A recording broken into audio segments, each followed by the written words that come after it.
Morning, everybody. There we go. As Gwen mentioned, my name is Kellen Baker, and I am going to be the moderator of this session. I'm very excited to have the opportunity to speak with all of you. I'm going to introduce my panelists here just very briefly and then set the stage with a couple of comments before we go into what I know will be a rich discussion with everybody here with me on the stage and in the audience. So as I mentioned, my name is Kellen. I am from the Johns Hopkins School of Public Health, where I'm in the Department of Health Policy and Management. To my right, I always have to do does anybody else have to imagine themselves in kindergarten and pledge allegiance to figure out which one's right and left? Thank you for indulging me. To my right is Dr. Amy Williams, who is a professor of medicine and chair of the Department of Medicine at the Mayo Clinic. She is a practicing nephrologist in Rochester, Minnesota, and she cares for individuals with complex acute and chronic diseases related to kidney disease. And to her right is Olga Lucia Torres. Olga was a criminal defense attorney and manages multiple chronic illnesses. She survived a devastating brain injury, which changed the course of her career, and she now has her legal license back, and she works in the field of health law. She has an MS degree in narrative medicine from Columbia University and is a professor at the CUNY School of Medicine.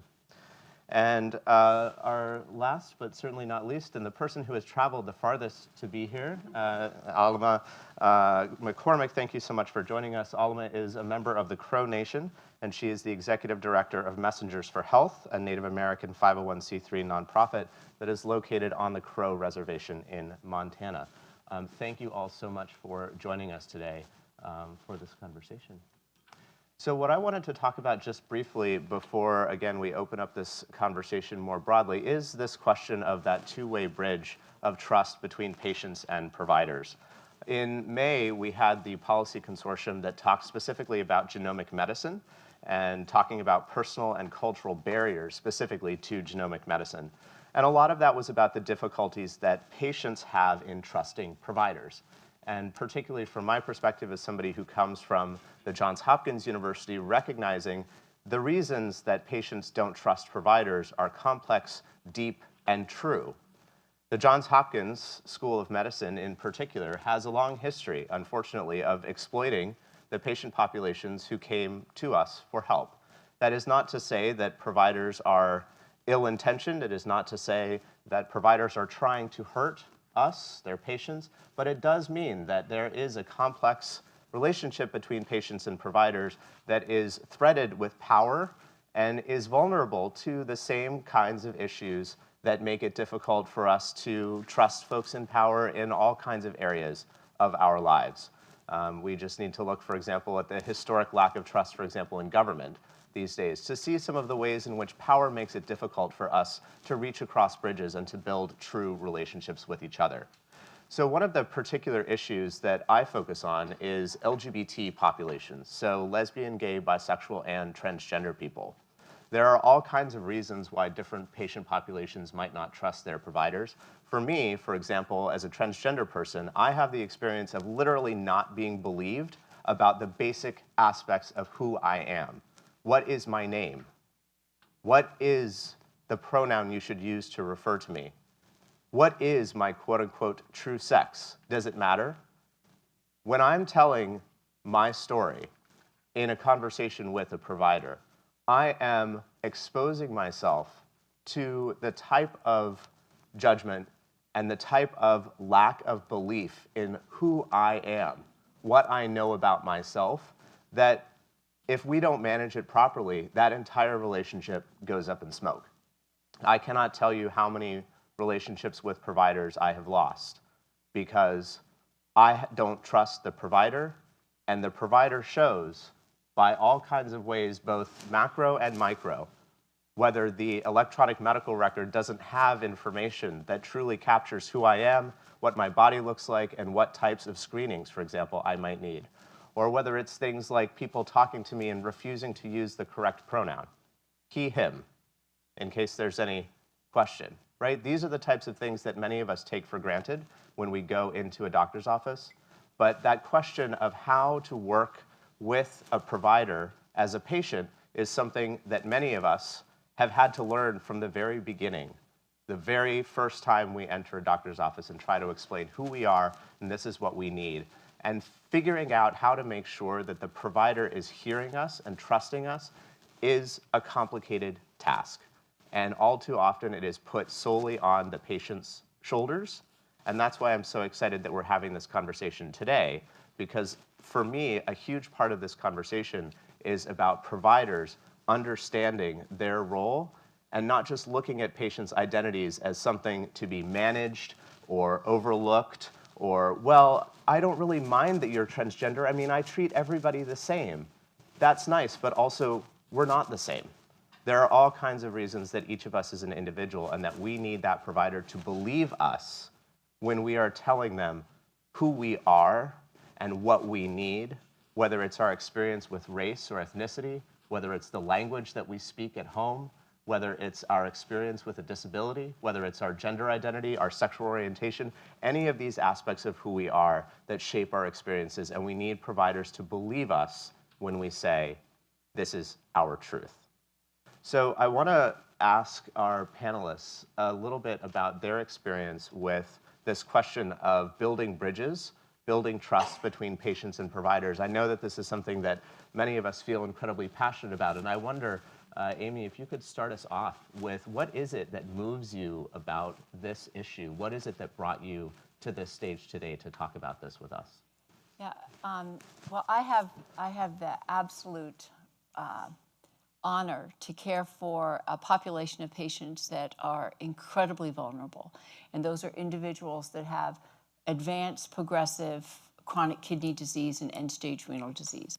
I do critical care nephrology at Mayo Clinic, and so I meet many of my patients and their families when something catastrophic has happened to the individual in the ICU. And as they go through the trajectory of this disease, whether it starts in the ICU or it starts in the clinic with progressive kidney disease, the trajectory is incredibly devastating. It changes their lifestyle. Unfortunately, we don't have a lot of cures for many of the chronic kidney diseases, especially advanced chronic kidney diseases.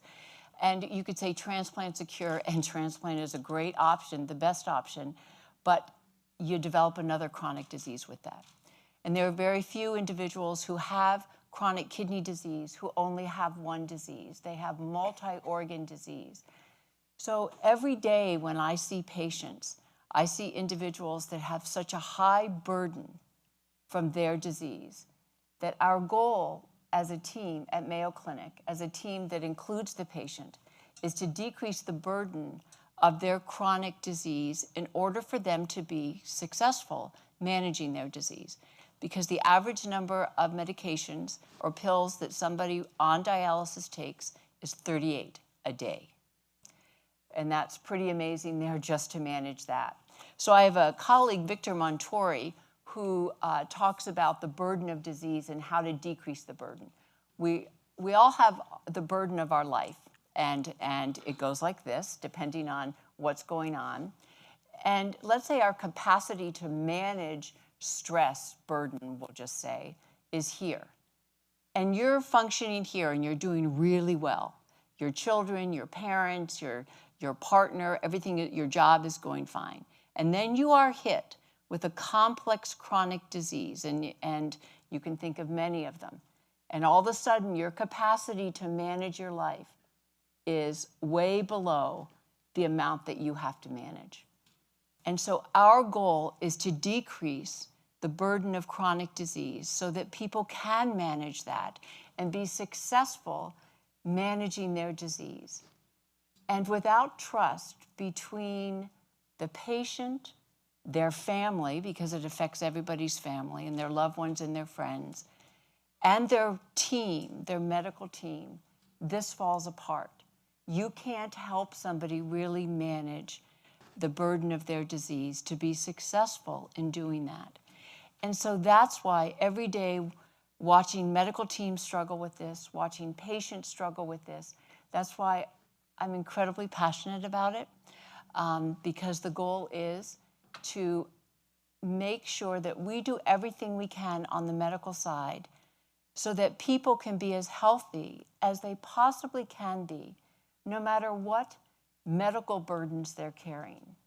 And we all know it's not just the medical burdens, it's everything, all the other burdens in our lives. So that's why I'm very passionate about this, because I've seen it when it works well and when it doesn't work well. And our goal as a medical profession should be to make sure it works well, and you need trust in that relationship in order to do that. Thank you for those thoughts. That's something I want to explore more, is your perspective as a provider and the ways that that has influenced your perspective on this bridge building. I want to turn to Olga Lucia and ask you a sort of similar question, which is, having experienced the brain injury that you did and all of the time that you spent interacting with the medical system, what did that show you about this issue of trust between patients and providers, and how did it show up in your own life and experience in navigating the medical system? First, I want to thank you for sharing your story, because I know it's not easy to create those vulnerable spaces, and I know we are in like-minded. We're with like-minded individuals, but again, it's not easy to do. So thank you.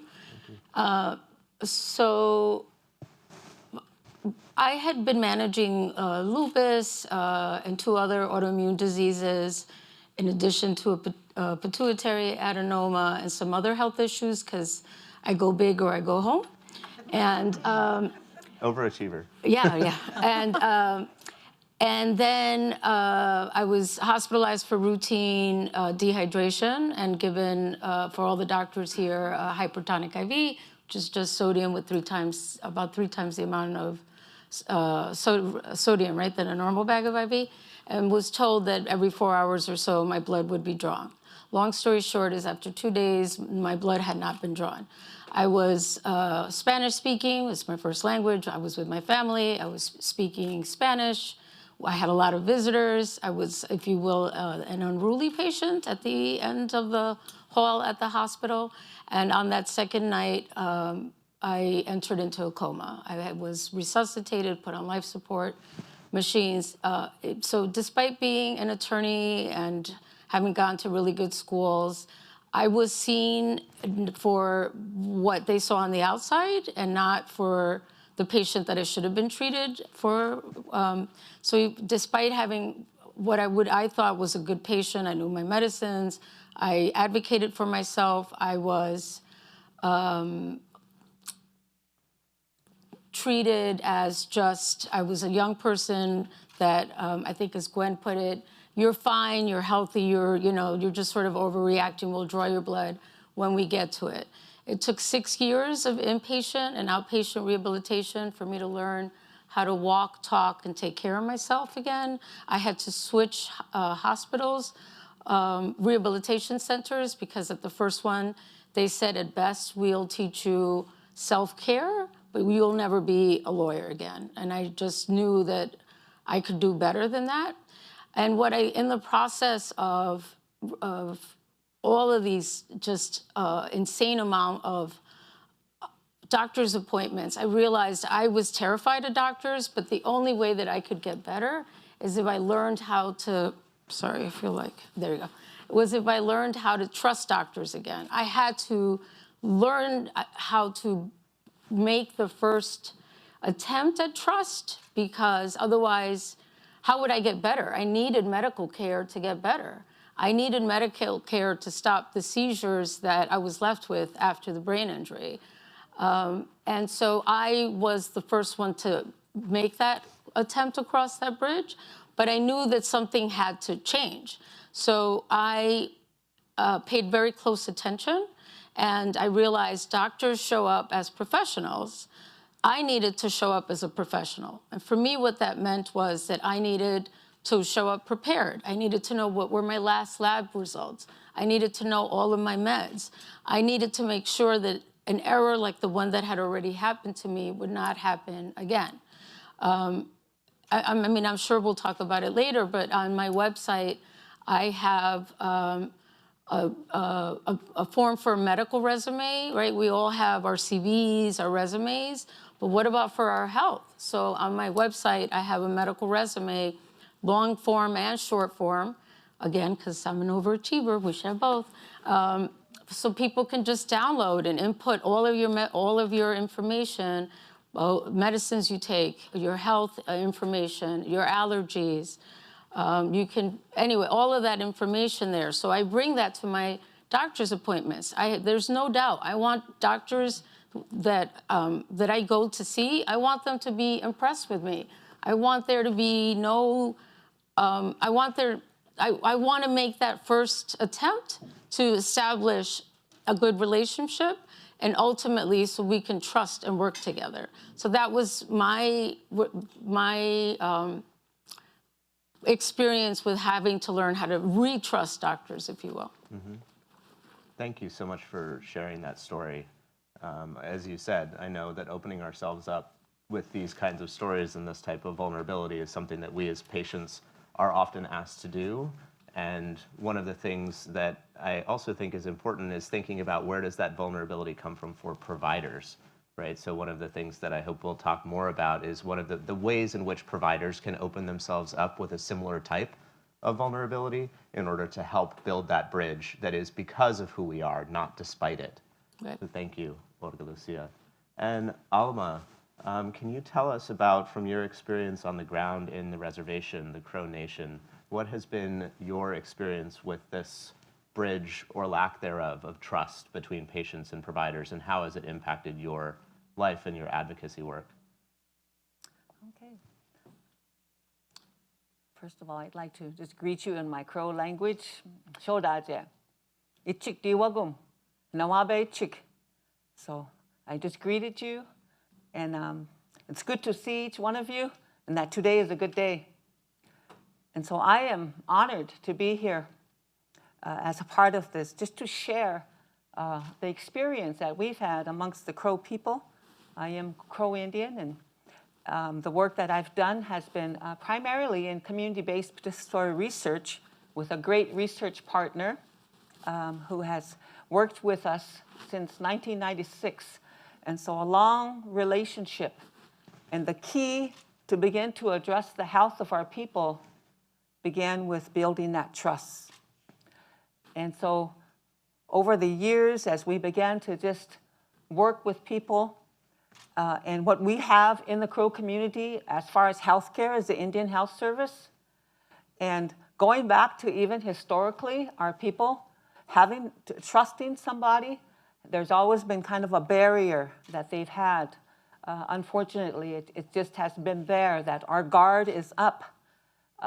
So with the Indian Health Service, again, just some of the issues, some of the barriers, doctors come in and go.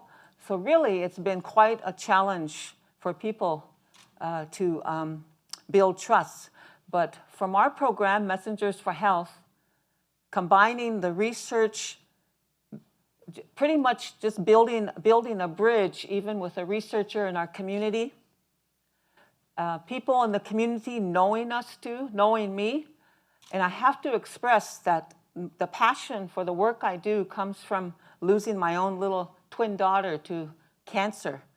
And so after that loss, how I continued to conduct myself spoke a lot to our people. So they began to just see if I'm working with this researcher, bringing in this person, as they mention sometimes, an outsider into our community, but knowing me and knowing what I've gone through and how I've overcame, and they began to realize that it must be okay. And so with us just working with our people, getting them to just gain some basic knowledge about the importance of cancer outreach, for instance. That's what we began. And thinking of all those issues with IHS, instead of focusing on the issues, we began to just work with them, work with the providers, getting the providers to just be a part of our advisory board.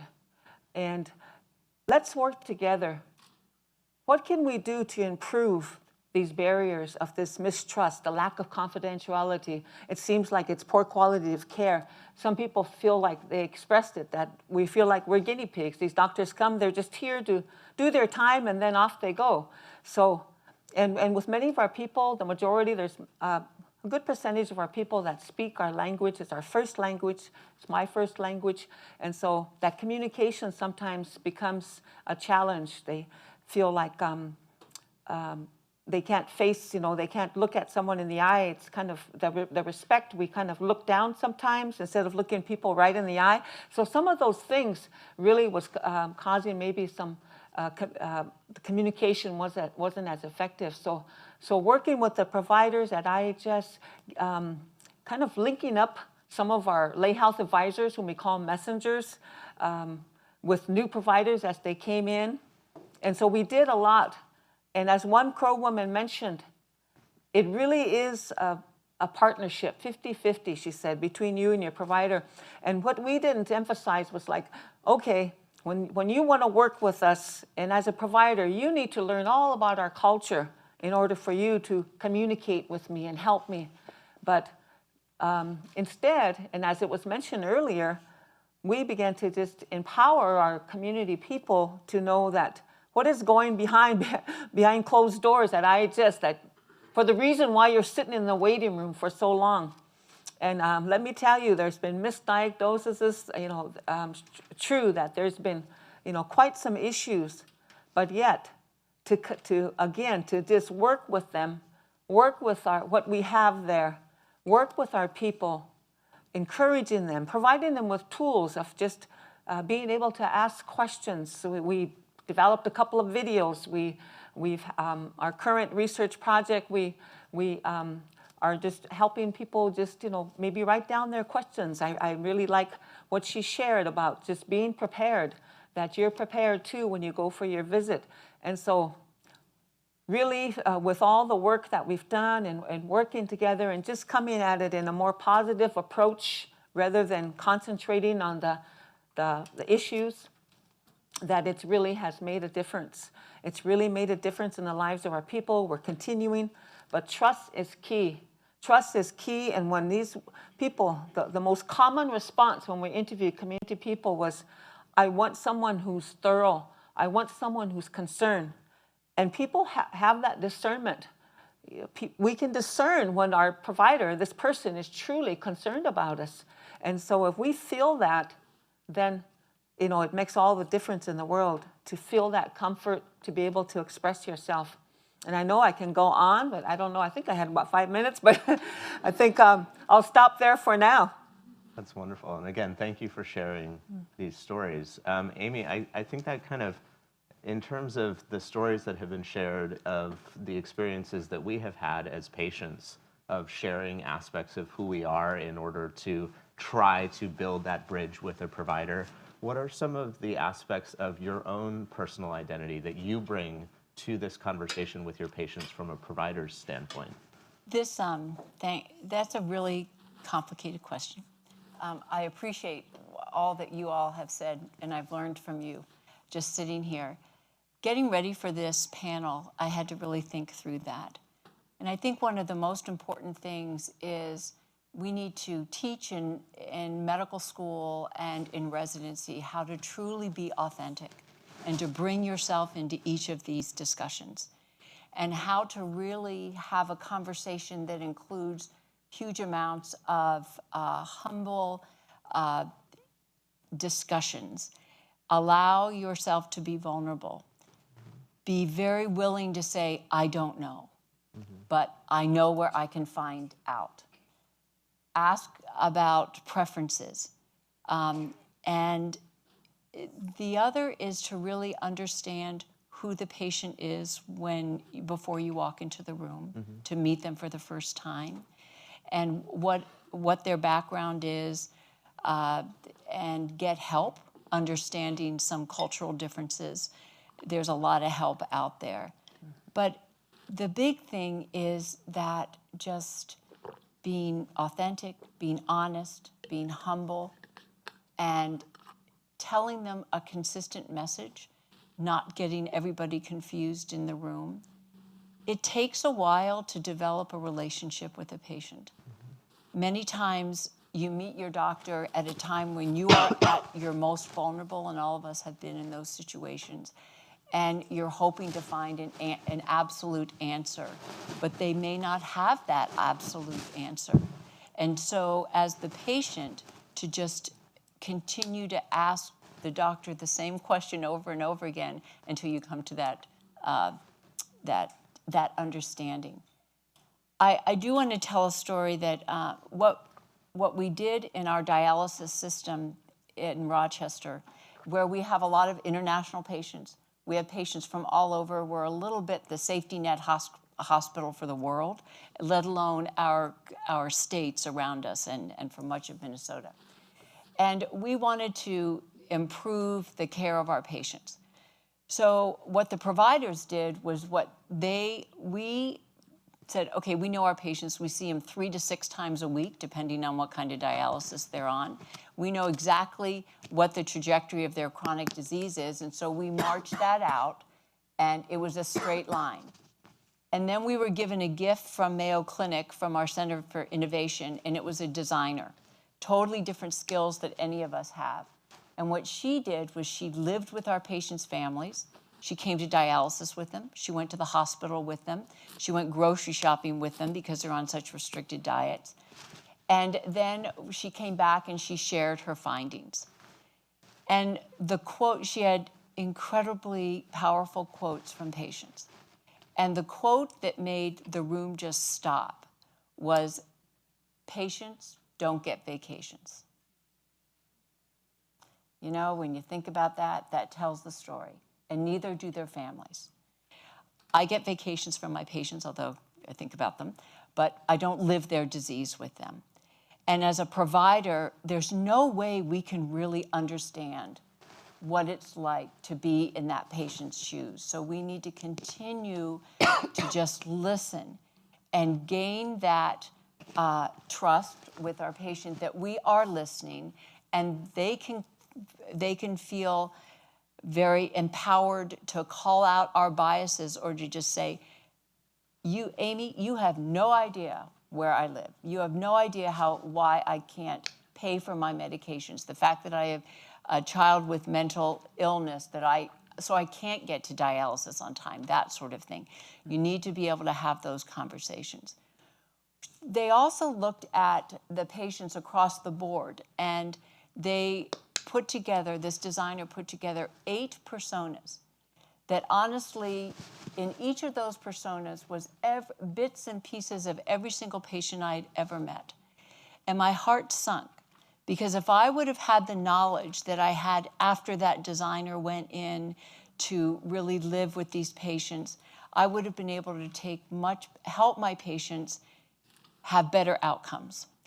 And there were, across all of these personas, were 5, she called them influencers, but they were 5 key elements that we needed to address with every single thing that we tried to do to help our patients.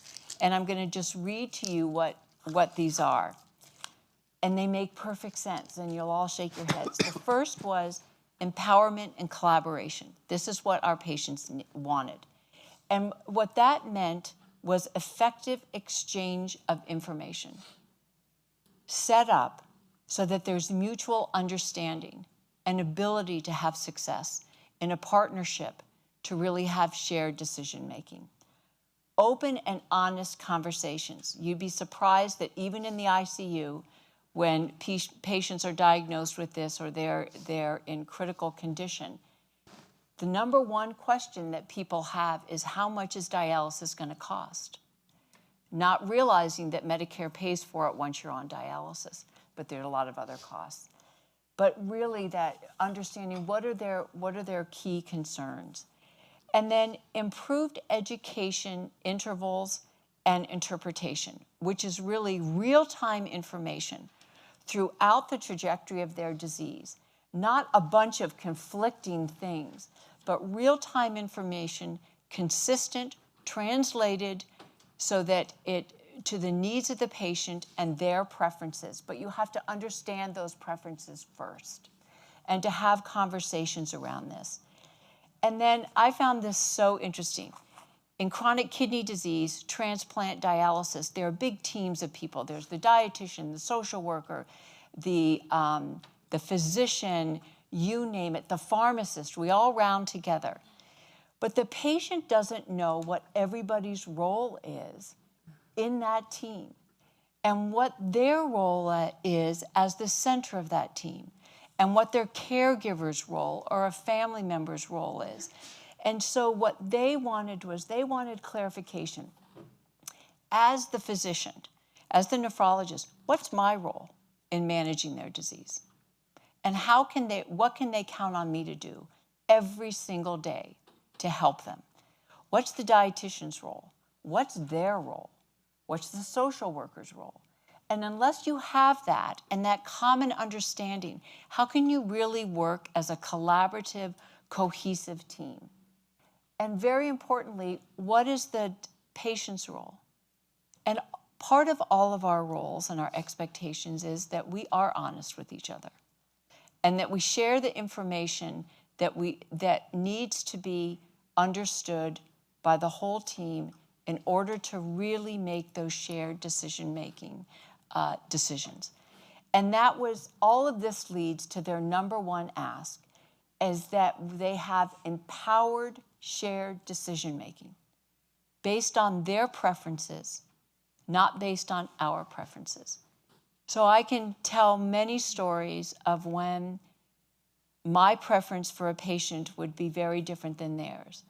And one is a family from another country who have different religious beliefs than I do. And in the ICU with an individual that really medically their care is futile. There's nothing else that could be done for this patient. Multi-organ failure on every machine, multiple of some machines to keep them alive. And conversation after conversation and bringing our ethics team in with this family. And finally, a son of this patient said to me, Amy, don't ask us again about withdrawing support. We cannot do that. We do not believe that that is up to us. We need you to tell us if there's nothing more that can be done, there's nothing more that we can't do anything more for your loved one. But don't ask us to make that decision. We cannot, based on our beliefs. That changed very much how we helped those families and patients through understanding why decisions were being made and that they were part of that decision. It changed how we do everything.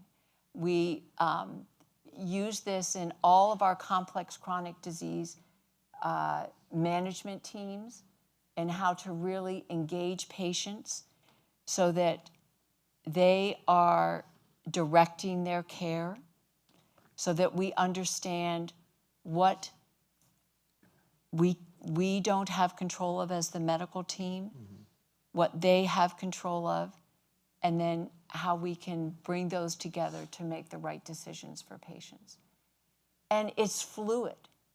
What happens in one time in the trajectory of their disease, and it might be at some transition, might be when that transplant kidney fails and they come back to dialysis, that things change a bit. And at every time and we have to remember, in someone's, again, only the lucky people have one thing wrong with them. Usually we have multiple things going on. And not wrong with them, a disease or an illness. And with every doctor you see, you get a tidbit more information that changes that part of where you are in your journey. And it gives you more information, and it gives the other doctors more information, and you pivot a little bit in the next steps. And it's making sure that everybody has that same information. So at Mayo, what we have put together are these shared care plans that if I have a patient that comes to me, first time I've met them, and they have complex disease, we go through, from my standpoint, from the nephrologist. But the cardiologist gets to see where I am and what our conversation has been. And then the gastroenterologist gets to see what the cardiologist has added. And the patient gets to see this. And the patient's part of the input into this care plan is also there, because it's never a straight line. It's like this. So it's being able to share all the information is so important. And as we change our minds as patients, we need to let people know, and we need to feel that there is enough trust in the room that we can be vulnerable and we can all make mistakes and be honest about that. I've babbled a bit, but there's so much to talk about here. No, indeed, right? Because there's the human side of these interactions, and then also I mentioned the EMR earlier, and that's certainly something, the electronic medical record, and that's certainly something that comes to my mind about Mayo and the work that has been done to build the actual clinical infrastructure that supports these types of conversations and supports recording information about patients and facilitates conversations between patients and providers. And I know there's actually an article in your packets that talks about the role of the EMR in patient-provider relationships. And I apologize for the frog that's in my throat. I thought it was a croissant, but apparently so Amy, you outlined a number of strategies and sort of themes that go into building situations in which there's good patient-provider interaction. And I wonder, Olga, what's your response or what's your reaction to hearing those principles laid out? What are the pieces that you want to see from providers when they're showing you in sort of real time and in real concrete ways that they trust you and believe you when you're telling them who you are and what you need? Well, I agree with everything Amy said. I think I was sharing this earlier in the morning with Amy. One of the doctors who treats my extreme Raynaud's, I had to have like an 8-hour surgery to my hand to save it because I stopped receiving circulation to the tips of my fingers. And he has an amazing practice where any medicine that I'm going to be put on, any procedure he's going to do, he was one of the pioneering doctors that puts Botox in the webs of the fingers. And when he first suggested it, I said, I'm going to have the youngest looking hands right in Manhattan. And he, I like to, obviously, I like to joke around a lot. And he said, no, you need to understand why I'm doing this, like this. And he explained it. And he said, now you need to explain it back. And he has he's very serious about it. And my rheumatologist is the same way. We talk about why I'm on 2 immunosuppressants for my mixed connective tissue disease. And so I love that these are the practices that my doctors have. And when I have a new doctor, that they're like, this is the medicine you're going to take, I say, I don't do really well to be dictated to. That's why I dropped out of high school. It's largely why I get into fights with people. So I like to have a mutual conversation and let's arrive at a treatment together. And chances are you're right, and we're going to arrive at that same treatment, but don't dictate to me. And it depends on my mood. That doesn't go very well. Or if I'm in a better mood, I could say it in a much nicer way. But especially if they're making no eye contact. Sorry, I have a frog too, and I didn't have a croissant. But so yes, I think that it's all about. I have water. Yeah. We're all about hydration here. That's good. As a nephrologist, that's always right? good. Yeah. Keep it all in balance. Yeah. But I think when providers start off with a sense of that there's some sort of relationship, that it isn't a dictatorship, then we're off to a good start. And that in order for there to be a working relationship, right, we need to work together. And you can't be the doctors. Listen, the whole issue with the white coat syndrome is so incredibly real. I go in, and part of me likes to scare doctors a little bit, like I'm a lawyer, right? And it just, half of the time it works, right? But the truth is that, look, studies have been shown, and this is always appalling to me, but when patients start trying to explain to doctors why they went to see them, on average, doctors cut off patients within 12 seconds, 12 to 15 seconds. But if patients were allowed to speak without interruption, they would stop speaking within an average of 48 seconds. So all it would take is an additional 30 seconds for patients to feel heard, for a real trust relationship to start, for there to be some sort of real, like almost symbiosis, if you will, to be initiated, a real doctor-patient bond to be initiated.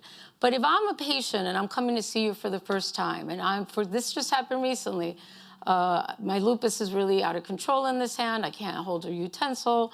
I'm eating foods that don't require utensils. They're very limited. In case you don't know this, they are very limited. I'm done with PBJs. And so I went to see a couple of surgeons, and they weren't making eye contact. They were cutting me off. And I realized, like, I'm not going to put my hand in your hands if you can't even wait for me to finish to explain to you why what even my symptoms are, much less you even wanting to hear what my story is.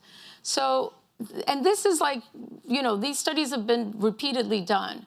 Really, that's all it takes is 48 seconds for you to finish, for me to finish talking. So if the minute I've been cut off, any other questions, concerns that I have, what do you think? Am I going to remember to say them? No, I'm done. Now I'm looking at your white coat. You can't even be bothered for me to tell you even why I'm here. So I think that if doctors go the path of what Amy is suggesting, or what my doctors do, I think we're off to a good start. But I think many of the doctors, and I see them repeatedly, right? And I come in and I'm prepared. I have a medical resume. I tell them I teach narrative medicine, and they still are doing, you know, these practices are so common across the board at top hospitals. Can you tell us a little bit about what is narrative medicine and how does it relate to this conversation? So narrative medicine was started over 20 years ago by Dr. Rita Sharon at Columbia, CUMC, Columbia University Medical Center. And it was sort of her attempt, along with some other doctors, to help the healthcare system. It's an attempt to get clinicians across the board to better hear, interpret, and be moved by patients' stories of illness, so that doctors aren't listening for symptoms, but they're listening for the patient's whole story. It's not about spending more time with the patient, but it's about the quality of the time. A couple of really key examples from some of the doctors under which I studied is a pediatrician who, of course, right, because I love all you doctors, you're also brainiacs. She spoke, I don't know what Indian dialect, but also English and Spanish. She had a Spanish-speaking patient with, I'm sorry, the mom spoke Spanish and the child had an ear infection. The mom came from a Spanish-speaking country. She gave her medicine. She brought back the child. The ear infection was worse. She changed the dose. She brought back the child the third time. The ear infection was worse. Finally, Dr. Dasgupta said, how are you giving her the medicine? She said, well, of course, I'm taking the drops, I'm putting them in her ear, because in Latin American countries, we put the medicine in the ear. She's like, no, it's an oral medicine, right? So it's just as simple, same studies show more than 50% of doctors don't tell the patients how to take the medicine for how long or the dose. And in her mind, she thought, oh, the pharmacy will explain it, and the pharmacist, of course, they take as prescribed. Another story is about another doctor who treats hypertension, cardiologist, yeah? Nephrologist. Oh, okay. I said cardiologist. And this doctor was getting very frustrated with this African-American woman who kept coming back. Blood pressure was higher, blood pressure was higher. And he wasn't trusting or believing her when she kept saying, I'm taking my medicine, I've changed my diet. And finally, she just sort of sighed, she said, you know, I don't even, there was something she wanted to say, but she wouldn't. And the doctor looked up and he said, well, just say it. And she said, it's just that my son has been unemployed now for I think over a year, and his wife left him, and he's been living with me with his 3 kids. This whole time, her blood pressure was high, not because of her diet, but because she had taken on a third job to help take care of her family. So what she needed was a social worker and help, not more medicine. But the doctor wasn't asking what else is going on in your life. He just kept adding medications. And he wasn't again, these are doctors that are teaching in the narrative medicine program.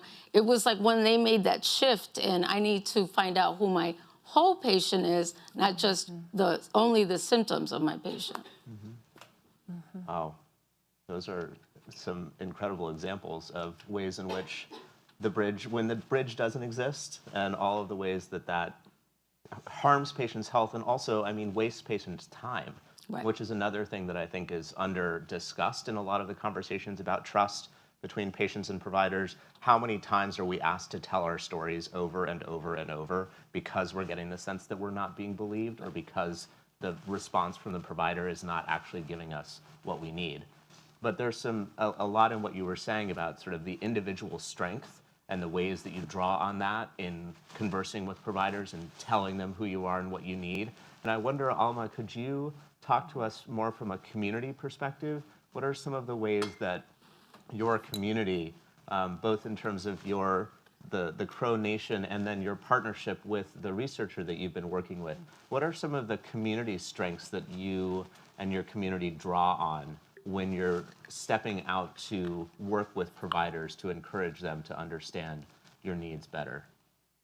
Okay, so again, I had mentioned it was the community-based history research. So really how we've come together is just beginning to just our people. It just seemed like the best way I can describe it is like the strengths that we have seem to have been kind of lying dormant because of all that we've been through, even going back historically as Native people, and what we've gone through, and what they refer to as historical trauma. I always say I don't really like those terms, but yet we have to take that in consideration, because that's really the root. And so it seems with everything and that's gone on, and currently the things that have affected our people in our community with substance use and all the things, the adversity that we face, the social determinants, the economic situations, that it seemed these powerful strengths that we have, our values, our kinships, our relationships. I always say this, there's a Crow phrase that says, Babe chuchuituk. And Babe Bab Chavik Dalek. Hawadem Dishotem Chabilak, Hilagam Mab Chavik. That means every day is a good day. The only time you ever have a bad day is if you lose a loved one, if someone dies. That's how valuable life is to us. It's more valuable than money or anything. Status. We have close kinships. Our culture, we're based on clan systems.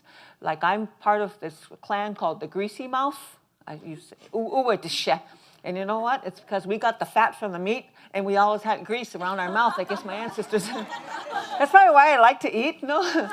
But you know, it's just that we're just so structured in a manner that it's so powerful. So what this CBPR research did was, it seemed that our messengers, our lay health advisors, these strengths that seem to be lying dormant, realizing that we have the values, our spirituality, our resources, we have what it takes to be healthy. And so coming side by side and working together in the area of research, it seemed these strengths began to rise up. And then myself, including our lay health advisors, our messengers, began to rise up with these strengths. Hey, this is what I have. And we can work together. We can utilize this. And our people need to know that we need to be healed. Not so much even in the outside, but the inner healing. And the power of forgiveness. And so it's some of those. And we talk about the wholeness of a person. And so we've really come at this in a perspective to where people are beginning to see these strengths and work together, even with research, and that we can see a change for our people. And so now our people are realizing, okay, here's this, we have IHS here. We have to work with them. And the providers have stepped up. I mentioned how providers come and go, but there are some providers that have been there for 20 years plus. They just love the Crow people. They're there to stay. And those are some of the very providers that our people have established these relationships with. And so, and we are very blessed that one of those providers actually went and started a community health center in a little town called Hardin, which is like 12 miles from the center of our reservation. And now a lot of our Crow patients go there because they're receiving quality care. They're receiving someone that, I mean, being in a relationship with a provider that cares about them, is thorough, concerned, and that is treating the wholeness, is willing to take that time, like she mentioned. That's powerful, just to allow them to just allow the person just to share with you. And like we said, there is a lot of things going on in our households. Right now, there's just a prevalence of substance use, where not only the drugs with, methamphetamine is probably, it's prevalent in our community, like it is probably all over the nation, but it seems like it just seems more prevalent as we see it in our little community. And even the pain medication abuse, there's all those things. But yet, through all of that we can realize who we are. And so thinking about even just that identity, who we are, our culture, and the importance that we can be, wow, and wholeness is important to us, being whole. And so we've really kind of emphasized to our people, I mean, we value life, and that is the reason why it's so good to take care of yourself, self-care, the things that you can do. The things that you can do, and yet one medical provider at IHS, I think it couldn't have been said any clearer, he was in our video, said that coming to IHS doesn't give you health. And that's powerful. And sometimes people thought, well, if I keep going, I'm going to get healthy. But no, we have to do our part. So again, it goes back to just that empowering. What can I do to stay healthy? How can I eat? How can I start exercising? How can I think about what our ancestors ate and how they were so active. The Crow people were nomadic, so they traveled around, followed, the game, the buffalo, and it's like they're still there. We have access to our wild game, and those are the kind of foods. And so it's just all those things of stepping up to who we are, how important life is for us, and that we can truly help ourselves and work together and be understanding, have that mutual understanding with our provider, not going in with an attitude that, oh, this person is just here and they're going to leave and they don't really understand me. But I think we've just kind of began to just do some work to allow our community people to realize who they are and to be also respectful and have the understanding that this doctor has a culture too. And there's things that's going on in the system there. Their hands are tied. This doctor wishes things could improve. And that's why one of them went and started this community health center. And it's thriving, it's growing. And in fact, they're going to build a new facility. And I was on the board when it was first being initiated before the funding came. And that was an honor for me to be on the board because I represented my people. And so, again, it's that trust. And so what the Crow people do, and I'll finish with this, is when they really like somebody, they adopt them into the family. So they go through this whole adoption ceremony. And that particular medical doctor was adopted by 3 Crow families. And so if you're adopted, then that means you're pretty special. So it's kind of like the guard's kind of up, but hey, this one's a good one, So I'm going to let my guard down and I'm going to adopt them. And so it's neat because that just shows I trust this person. This person is good to me. This person has been good for many of my people. So therefore, he's adopted. Now he's part And in fact, he takes the clan too. So, there's like some of the other clans besides Greasy Mouth are Big Lodge, Thick Lodge, Bad War Deeds, and so I'm part of the Greasy Mouth clan. Now you take your mother's clan, you become that clan, and then that's your major clan, but then your father's clan, whatever clan he's from, then you become a child. So then you become, like I'm Greasy Mouth, and then I'm a child of the Big Lodge. So anyway, I'll end with that, but that's what it's done for us and what we've been doing in the Crow community that has beginning to show effect and continuing to impact the lives of the people. I love that sense of culture and kinship and family that has actually run through each of your stories. Each of you has talked about families in healthcare settings and outside of healthcare settings and the ways that we come together to support each other. And thinking about how we can build ourselves that type of culture where in a healthcare setting we are thinking of each other as some sort of extended kin, some sort of we are all in this together, because in as much as the patient does well, the provider does well. And thinking about how we can leverage each other's strengths and build these senses of kinship, I think, is so critical.